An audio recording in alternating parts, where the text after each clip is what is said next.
Hi there, Dan Mullen, the CPA mortgage guy here with Summit Home Loans, and I wanted to talk to you briefly about this new mortgage fee structure that's been making waves in the news lately. This infographic's been shared amongst real estate circles and just clients and prospects too, and they're like, "Is this real? What's going on? What's the deal? Is Biden off his rocker?" That kind of thing. And I just kind of want to clarify it a little bit. Any large news source, Fox News, MSNBC, CNN, all those guys are going to have their particular spin on it, because if they can make somebody angry, they're going to sell ads, which makes them money, and sometimes they'll twist the facts a little bit to make them more money, right? That's what they do. And again, I'm not bagging on Fox particularly more than any other, because they all do it, but I'm just going to kind of walk through this to cut through the haze a little bit. So 620 FICO score gets a 1.75 fee discount. That represents a change. And a 740 FICO score pays a 1% fee. That represents a result. So a little bit apples and oranges here. And let me just kind of go into it. For the record, I'm not a fan of what's going on. This is kind of a picture, but it's not the full picture. And so at any rate, let's get into it. So that 620 FICO score getting 1.75 fee discount, that represents this change right here. So this is below 639, which is 720. So they get from the previous fee structure a 1.75% discount on before it was. Again, that's a change. And going back to here, the 740 FICO score pays a 1% fee. That's the result. So if we go up on the same graph to do apples and oranges, it's actually a 0.75 change.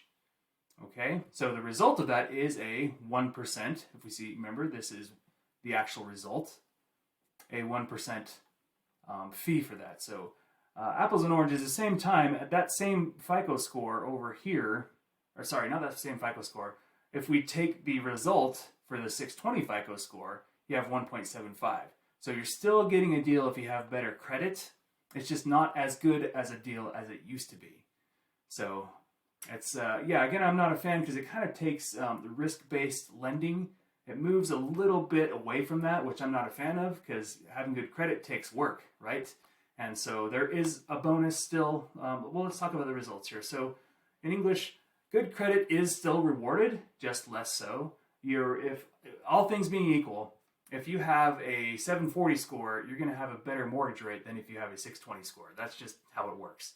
But it's not as juicy to have good credit as it used to be even a month ago. And on the same token, bad credit's still penalized, just less so.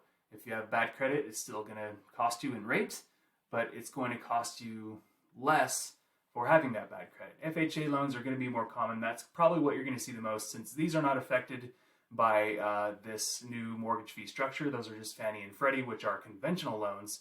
So I think, especially with these recent improvements in FHA products, you're going to see more of those out there. So I would encourage you, if you're on the selling side, the listing side, to try to be a little more diligent and understanding in preparing for an FHA appraisal, because chances are you'll run into a few more of those. Just a heads up on that. So that's kind of the gist of it. Again, I'm not a big fan of what's going on, because it doesn't reward good hard work for getting good credit as much. And I'm not saying we need heavy penalties for bad credit. We could have maybe subsidized it a different way, but I don't think this is the way to go. But it still is a thing.